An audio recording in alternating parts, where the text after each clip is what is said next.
గద్దీ చోడ్, vote చోర్ గద్దీ చోడ్ అనే నినాదంతో ఈరోజు కాంగ్రెస్ పార్టీ నేషన్ వైడ్గా ఓట్ల చోరీ మీద ఒక ఉద్యమం మొదలుపెట్టింది.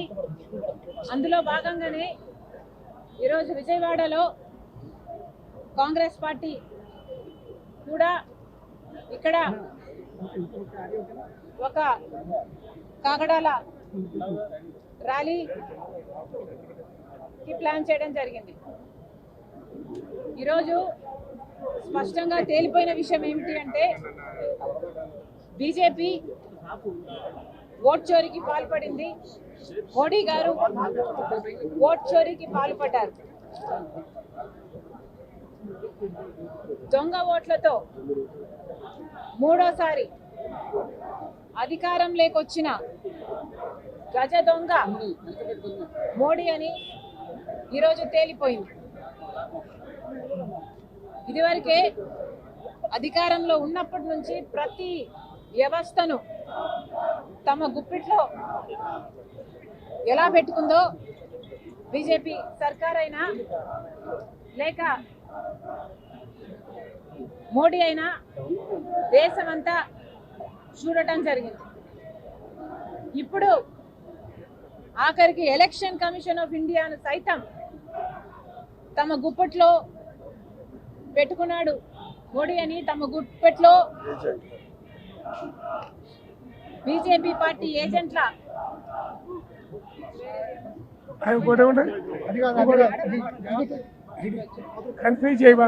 బీజేపీ పార్టీ ఏజెంట్ గా ఎలక్షన్ కమిషన్ ఆఫ్ ఇండియా కూడా ఈరోజు మోడీ గారు భ్రష్టు పట్టించడం చూస్తున్నాం. ఇది దుర్మార్గం కాదా? ఇది దారుణం కాదా?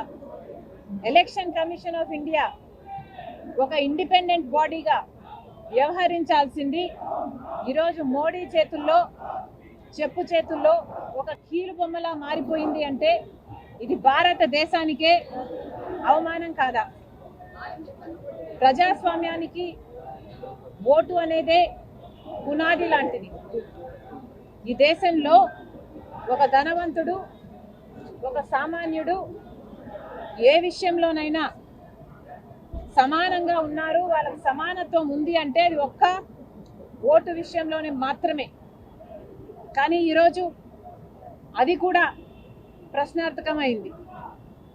ఇది దారుణం కాదా? ఓటు హక్కుతో స్వేచ్ఛగా తమకు ఎవరు నాయకుడిగా ఉండాలో నిర్ణయించే హక్కు రాజ్యాంగం ప్రతి పౌరునికి ఇచ్చింది. ఆ ఓటు హక్కుని కాపాడాల్సిన బాధ్యత ఎలక్షన్ కమిషన్ ఆఫ్ ఇండియాది.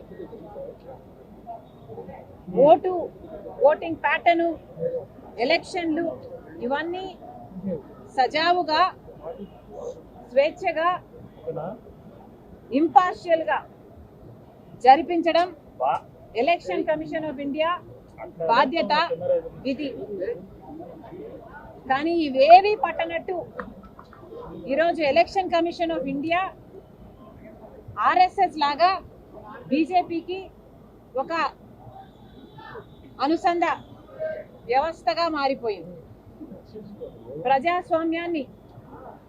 ప్రజాస్వామ్యానికి కాపు కాయాల్సిన ఎలక్షన్ కమిషన్ ఆఫ్ ఇండియా ఈరోజు బీజేపీ పార్టీకి కాపు కాస్తుంది. Election commission of India BJP పార్టీకి ఏజెంట్గా, ఎలక్షన్ ఏజెంట్గా మారిపోయింది. భారతదేశపు కమిషన్ కాస్త, ఎలక్షన్ కమిషన్ కాస్త మోడీ ఎలక్షన్ కమిషన్గా మారిపోయింది. ఇది అన్యాయం, ఇది దారుణం, ఇది దుర్మార్గం. ఇటీవలే చూసాము ఎలా రాహుల్ గాంధీ గారు ఒక పవర్ పాయింట్ ప్రెజెంటేషన్ ద్వారా ఎంత అద్భుతంగా ఎలక్షన్ కమిషన్ ఆఫ్ ఇండియా ఎంత ఘోరంగా విఫలమైందో దేశం ముందు, ప్రజల ముందు కొన్ని నగ్న సత్యాలను ఎంత స్పష్టంగా బయట పెట్టారో దేశమంతా చూసింది. ఎలా రాహుల్ గాంధీ గారు ఎలక్షన్ కమిషన్ను ప్రశ్నించారో అందరం చూసాం. కానీ ఈ రోజు వరకు కూడా ఎలక్షన్ కమిషన్ ఆఫ్ ఇండియా దగ్గర నుంచి ప్రశ్నించిన ఒక్క ప్రశ్నకు కూడా సమాధానం రాలేదు. ఎందుకు అని అడుగుతున్నాం. మీకు చెప్పుకోవడానికి సమాధానం లేదు కాబట్టే ఈరోజు మీరు సమాధానం చెప్పుకోలేక ఉన్నారు. ఎలక్షన్ కమిషన్ ఆఫ్ ఇండియా కాస్త వాళ్ళ తరపున మాట్లాడడం మానేసి బీజేపీ తరపున మాట్లాడడం మొదలుపెట్టింది అంటే ఇక బీజేపీ చేతుల్లో తొత్తులుగా మారినట్టు అర్థం కాదా? అయినా రాహుల్ గాంధీ గారు సంధించిన ప్రశ్నలకు ఇంతవరకు సమాధానం చెప్పలేకపోతుంది అంటే, చెప్పే దమ్ము ఈసీకి లేదు అంటే వారు తప్పు చేసినట్టు కాదా? మళ్ళీ అడుగుతున్నాం, రాహుల్ గాంధీ గారు సంధించిన ప్రశ్నలకు సమాధానం చెప్పండి. డిజిటల్ ఓటు జాబితాను ఎందుకు బయట పెట్టడం లేదు ఈసీ? డిజిటల్ ఓటు జాబితాను ఎందుకు బయట పెట్టడం లేదు ఈసీ? సీసీ ఫుటేజ్ను ఎందుకు నాశనం చేస్తున్నారు? సీసీ ఫుటేజ్ను ఎందుకు నాశనం చేస్తున్నారు? నకిలీ ఓట్ల నమోదును ఎందుకు నియంత్రించలేకపోతోంది ఈసీ? ఎంత దారుణంగా, అసలు ఎంతమందిని, అసలు ఒక్క శాంపుల్ తీసుకున్నాడు రాహుల్ గాంధీ గారు.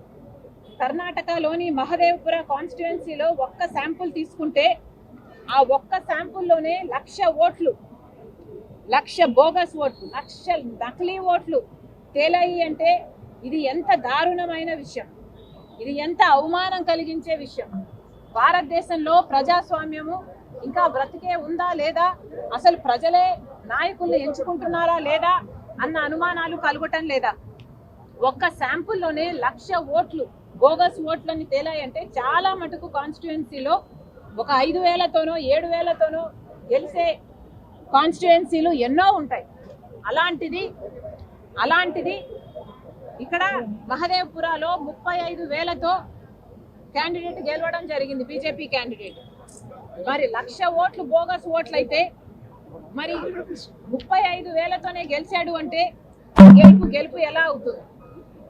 నకిలీ చెల్లని ఓట్లు, చెల్లని పేర్లు, చెల్లని అడ్రస్లు, చెల్లని ఫోటోగ్రాఫ్లతో ఇలా 1,00,000 ఓట్లు సృష్టించగలిగారు, నమోదు చేయగలిగారు అంటే ఇది అక్రమం కాదా? ఎలక్షన్ కమిషన్ మీద యాక్షన్ తీసుకోవాల్సిన అవసరం లేదా? ఎలక్షన్ కమిషన్ సమాధానం చెప్పాల్సిన అవసరం లేదా? మహారాష్ట్రలో 5 గంటల తర్వాత 60 లక్షల ఓట్లు నమోదయ్యాయి అంటే ఈ ఓట్లన్నీ ఎవరేశారు? సీసీ ఫుటేజ్లు ఉన్నాయా? ఏవీ లేవు. ఏది చెక్ చేసుకోవడానికి వీలు లేదు. ఇంత దారుణంగా ఎలక్షన్ కమిషన్ పనిచేస్తుంది అంటే ఎంత ఘోరం. 5 సంవత్సరాలలో నమోదు కాని ఓట్లు కేవలం 5 నెలల్లోనే, ఎలక్షన్లు ఉన్నాయన్న 5 నెలల్లోనే 1 కోటి ఓట్లు, కొత్త ఓట్లు నమోదు కాగలిగాయి అంటే ఇది బోగస్ ఓట్లు కాక ఇక మరి ఏమిటి? అందుకే కాంగ్రెస్ పార్టీ దేశ పౌరుల హక్కును కాపాడడం కోసం, వాళ్ళ ఓటు హక్కు కోసం ఒక ఉద్యమం చేపట్టింది. కాంగ్రెస్ పార్టీ ప్రజాస్వామ్యం కోసం, మన రాజ్యాంగాన్ని కాపాడుకునే విషయంలో ఎప్పుడూ వెనకడుగు వేయలేదు. రాహుల్ గాంధీ గారు ఇది వరకు కూడా మన రాజ్యాంగాన్ని కాపాడుతాను, ప్రాణాలు పోయేంత వరకు, ప్రాణాలు పోయినా సరే రాజ్యాంగాన్ని మాత్రం మేము బ్రతికించుకుంటాము అని ఇదివరకే చెప్పడం జరిగింది. మళ్ళీ కాంగ్రెస్ పార్టీ ఈ సందర్భంగా దేశ ప్రజలందరికీ హామీ ఇస్తుంది. కాంగ్రెస్ పార్టీ ఈ ఉద్యమాన్ని చేపట్టింది, ఓట్ చోరీ అన్న ఉద్యమాన్ని చేపట్టింది కేవలం దేశ ప్రజల ఓటు హక్కు కాపాడడం కోసం. మరోసారి డిమాండ్ చేస్తున్నాం, ఎలక్షన్ కమిషన్, ప్రధానమంత్రి మోడీ గారు దీనికి సమాధానం చెప్పాలి. ఎలక్షన్ కమిషన్ అవకతవకలన్నిటి మీద హై లెవెల్ ఎంక్వైరీ ఒకటి జరగాలి. ఎలక్షన్ కమిషన్ అంతు తేల్చాలి. ఇది ఎందుకు జరిగింది, ఎలా జరిగింది, మళ్ళీ జరగదు అన్న భరోసా దేశ ప్రజలకు కల్పించాల్సిన అవసరం, బాధ్యత ఎలక్షన్ కమిషన్ మీద అయితేనేమి, మోడీ గారి మీద అయితేనేమి ఎంతైనా ఉందని మరోసారి కాంగ్రెస్ పార్టీ చెప్తుంది. జగన్మోహన్ రెడ్డి గారి లాగా సొంత పార్టీ నేతలు తప్పుడు పనులు చేసి అరెస్ట్ అయితే వాళ్ళని ఓదార్చడానికి మనుషుల మీద నుంచి బండ్లు నడిపించుకుంటూ వెళ్ళి బల ప్రదర్శనలు చేస్తున్నవాడు కాదు రాహుల్ గాంధీ గారు. రాహుల్ గాంధీ గారు ఈరోజు దేశ పౌరుల హక్కు కోసం కొట్లాడుతున్నవాడు. ఈ పోరాటము భారతదేశ ప్రజాస్వామ్యాన్ని కాపాడడం కోసం, భారతదేశ రాజ్యాంగాన్ని కాపాడడం కోసం ఈరోజు రాహుల్ గాంధీ గారి నాయకత్వంలో కాంగ్రెస్ పార్టీ ఈ ఉద్యమాన్ని, ఈ పోరాటాన్ని చేస్తుంది. అలాంటి రాహుల్ గాంధీ గారికి చంద్రబాబు గారితో ఒక హాట్ లైన్ రేవంత్ రెడ్డి గారి ద్వారా ఉంది అనటం చాలా హాస్యాస్పదం. పచ్చకామర్లు కమ్మినోనికి లోకమంతా పచ్చగానే కనిపిస్తుందట. నిజానికి జగన్మోహన్ రెడ్డి గారికి మోడీ గారితో హాట్ లైన్ ఉంది. అధికారం లేకొచ్చినప్పటి నుండి జగన్మోహన్ రెడ్డి గారు మోడీతో ఒక హాట్ లైన్ మెయింటైన్ చేస్తూనే వచ్చారు. కాబట్టే జగన్మోహన్ రెడ్డి గారి నీతిమాలిన రాజకీయాలు చేశారు, తెర వెనక పొత్తు పెట్టుకున్నారు. కాబట్టే మిగతా అందరూ కూడా ఇలా పొత్తులు పెట్టుకుంటారు, తెర వెనక రాజకీయాలు చేస్తారు అని జగన్మోహన్ రెడ్డి గారు అనుకుంటున్నట్టున్నారు. అయ్యా జగన్మోహన్ రెడ్డి గారు, రాహుల్ గాంధీ గారికి ఏ హాట్ లైను లేదు చంద్రబాబు గారితో. ఈ అష్యూరెన్స్ మేము చాలా ఖచ్చితంగా ఇవ్వగలం. కానీ జగన్మోహన్ రెడ్డి గారు, మీరు అష్యూరెన్స్ ఇవ్వగలరా? మీకు మోడీ గారితో, అమిత్ షా గారితో హాట్ లైన్ లేదన్న అష్యూరెన్స్ మీరు బైబిల్ మీద ప్రమాణం చేసి మీరు అష్యూరెన్స్ ఇవ్వగలరా? మీరు ఇవ్వలేరు. ఎందుకంటే మీరు మోడీ మెడలు వంచి ప్రత్యేక హోదా తీసుకొస్తాను అని అధికారం లేకొచ్చిన మీరు ఆ రోజు నుంచి అదే మోడీకి మెడలు వంచి ఎన్నోసార్లు కాళ్ళకు దండాలు పెట్టారు. ఎన్నోసార్లు బీజేపీకి ఏ బిల్లుకు కావాలంటే ఆ బిల్లుకు మద్దతు ఇచ్చారు. గంగవరం పోర్టు సైతం ఇలాంటి ఎన్నో ప్రాజెక్టులు మోడీ మనుషులకు కట్టబెట్టారు. మోడీ మనుషులు అంటే బీజేపీ వాళ్ళకంటే ఆఖరికి ఎంపీ పదవులు కూడా ఇచ్చారు జగన్మోహన్ రెడ్డి గారు. మరి హాట్ లైన్ ఉన్నది ఎవరికి? జగన్మోహన్ రెడ్డి గారికి మోడీ గారితో, అమిత్ షా గారితో హాట్ లైన్ లేదా? దీని హాట్ లైన్ అనరా? దీన్ని ఏమంటారు? దీని అక్రమ పొత్తు అంటారా, లేక రాజకీయ వ్యభిచారము అంటారా? ఏమంటారు? జగన్మోహన్ రెడ్డి గారు సమాధానం చెప్పారు. అంతేకాదు జగన్మోహన్ రెడ్డి గారు నిన్న ఒక బాధ్యత గల హోదాలో ఉన్న ఏఐసిసి ఆంధ్రప్రదేశ్ ఇన్ఛార్జ్ మణికం ఠాగూర్ గారి గురించి చాలా చులకన చేసి ఎవడు వాడా అన్నట్టుగా మాట్లాడాడు. ఇది ఎంత జగన్మోహన్ రెడ్డి గారికి సభ్యత, సంస్కారము ఏవి లేవు అన్నది మరోసారి జగన్మోహన్ రెడ్డి గారే నిరూపించుకున్నారు. కానీ జగన్మోహన్ రెడ్డి గారు మణికం ఠాగూర్ గారు అడిగిన సవాలుకైతే సమాధానం ఇంతవరకు చెప్పలేదు. మణికం ఠాగూర్ గారు చాలా స్పష్టంగా, మీకు దమ్ముంటే మోడీ గారి మీద, మోడీకి వ్యతిరేకంగా మీరు పోరాటం చేయండి అని ఒక సవాలు విసరడం జరిగింది. మరి జగన్మోహన్ రెడ్డి గారు, మీరు మోడీకి వ్యతిరేకంగా పోరాటం చేసే దమ్ము జగన్మోహన్ రెడ్డి గారికి ఉందా? జగన్మోహన్ రెడ్డి గారికి ఆ దమ్ము లేదన్న విషయం 5 సంవత్సరాలుగా దేశ ప్రజలు చూస్తూనే ఉన్నారు. మోడీ గారికి దత్తపుత్రుడిగా మారింది జగన్మోహన్ రెడ్డి గారు. ఏ రాజశేఖర్ రెడ్డి గారు బీజేపీకి అంతలా వ్యతిరేకించారో అన్ని వేదికలలో బీజేపీ ఒక మతతత్వ పార్టీ అని, గోద్రా, మణిపూర్ లాంటి ఘటనలలో వేల మంది పొట్టన పెట్టుకున్న పార్టీ బీజేపీ. కాబట్టి రాజశేఖర్ రెడ్డి గారు ప్రతి చోట బీజేపీని వ్యతిరేకిస్తే అదే మోడీ గారికి దత్తపుత్రుడిగా మారాడు జగన్మోహన్ రెడ్డి గారు.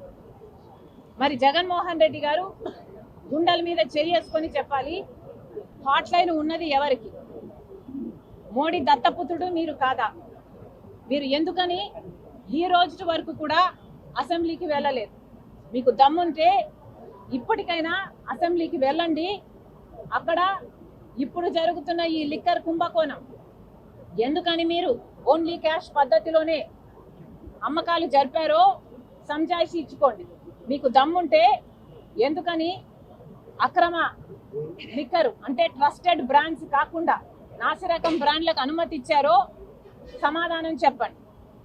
మీకు అసెంబ్లీకి వెళ్ళే దమ్ము లేదు, పోనీ పార్లమెంటుకు వెళ్ళే దమ్ముందా అంటే పార్లమెంటులో ప్రత్యేక హోదా గురించి అడిగే దమ్ము లేదు, పార్లమెంటులో పోలవరం ఎత్తు తగ్గించడానికి వీల్లేదు అని చెప్పే దమ్ము మీకు లేదు, పార్లమెంటులో ఓట్ చోరీ జరుగుతుంటే మోడీకి వ్యతిరేకంగా పోరాటం చేసే దమ్ము మీకు లేదు.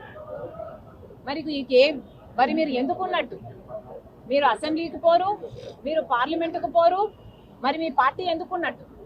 మీ పార్టీ ఇదొక పార్టీ, మీదొక అజెండా, సిగ్గుండాలి కదా. తెలుగులో న్యూస్ కి ఫాస్టెస్ట్ యాప్ ఇప్పుడు టోటలీ న్యూ అవతార్లో జస్ట్ 5 seconds లో కంప్లీట్ న్యూస్, సోషల్ మీడియాలో ట్రెండ్స్ కి one stop solution, live TV app, voice search option తో ఇప్పుడే డౌన్లోడ్ చేయండి లేదా అప్డేట్ అయిపోండి. యాప్ లింక్ డిస్క్రిప్షన్ లో ఉంది.